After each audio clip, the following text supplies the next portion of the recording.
Hello বন্ধুরা, welcome back to my channel. আশা করি তোমরা সবাই খুব ভালো আছো।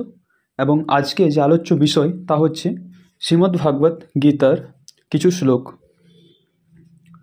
তোমরা সকলেই জানো যে হিন্দু ধর্মের ধর্মগ্রন্থের নাম হচ্ছে শ্রীমদ্ ভাগবত গীতা, যা স্বয়ং ধর্মরক্ষাকারী ভগবান কৃষ্ণ স্বয়ং এই জ্ঞানগুলো আমাদের দিয়ে গেছেন।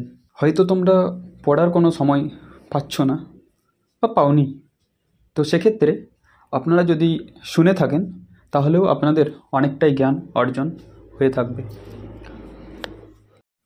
এবং এই গীতা পড়ে বা শুনে আপনি এমন কিছু জ্ঞান অর্জন করবেন যা কিন্তু অন্য কোনো শাস্ত্র বা পুস্তক থেকে পাবেন না। তাই চলো শোনা যাক শ্রীমদ্ ভাগবত গীতার কিছু শ্লোক। শ্লোক নম্বর 2, আজকের বিষয়। সঞ্জয় উবাচ দৃষ্টা তু পাণ্ডবানিকাং বুঢ়ং দুর্যোধনস্তদা আচার্য পমুসঙ্গম্য রাজা বচনম ব্রবীত।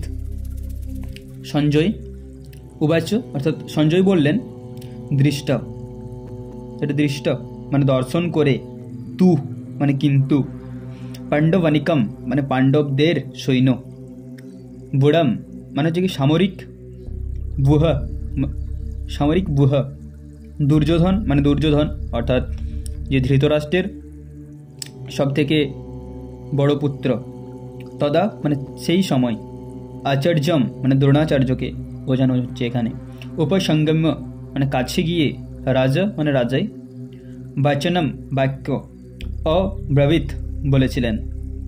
বলছে সঞ্জয় বললেন, হে রাজন, অর্থাৎ ধৃতরাষ্ট্রকে বললেন, হে রাজন, পাণ্ডবদের সৈন্যসজ্জা দর্শন করে রাজা দুর্যোধন দ্রোণাচার্যের কাছে গিয়ে বলল।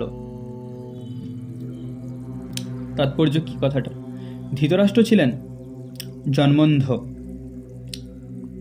দুর্ভাগ্যবশত তিনি পারমার্থিক তত্ত্বদর্শন থেকেও বঞ্চিত ছিলেন। তিনি ভালোভাবেই জানতেন যে ধর্মের ব্যাপারে তার পুত্রেরাও ছিল তারই মতো অন্ধ, এবং তিনি নিশ্চিত ছিলেন যে তার পাপিষ্ঠ পুত্রেরা আজন্ম ধর্মপরায়ণ পাণ্ডবদের সঙ্গে কোনো রকম আপোষ মীমাংসা করতে পারবে না। তাই তিনি সেই ধর্মক্ষেত্রের প্রভাব সম্বন্ধে সংশয়গ্রস্ত ছিলেন। যুদ্ধক্ষেত্রের পরিস্থিতি সম্বন্ধে ধৃতরাষ্ট্রের এই প্রশ্ন করার অভিপ্রায়টি সঞ্জয় বুঝতে পেরেছিলেন। তাই তিনি নৈরাশ্যগ্রস্ত রাজাকে আশ্বস্ত করার জন্য বলেছিলেন যে পবিত্র ধর্মক্ষেত্রের প্রভাবের ফলে তার পুত্রেরা পাণ্ডবদের সঙ্গে কোনো রকম আপোষ মীমাংসা করবে না। সঞ্জয় তাই রাজাকে অবহিত করলেন যে তার পুত্র দুর্যোধন পাণ্ডবদের সৈন্যসজ্জা দর্শন করে তৎক্ষণাৎ সেনাপতি দ্রোণাচার্যের কাছে উপস্থিত হল প্রকৃত অবস্থা সম্বন্ধে জানানোর জন্য।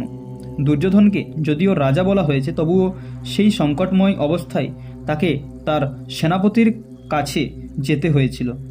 তাই একজন রাজনীতিবিদ হিসেবে সে যথেষ্টই পারদর্শী ছিল। কিন্তু পাণ্ডবদের সৈন্যসজ্জা দেখে দুর্যোধনের মনে যে ভয়ের সঞ্চার হয়েছিল তা সে তার কূটনীতির ছন্দ আবরণে ঢেকে রাখতে পারেনি। ধন্যবাদ, আজকে এই পর্যন্তই। টাটা, দেখা হচ্ছে নেক্সট শ্লোকে। Thank you for hearing my sound.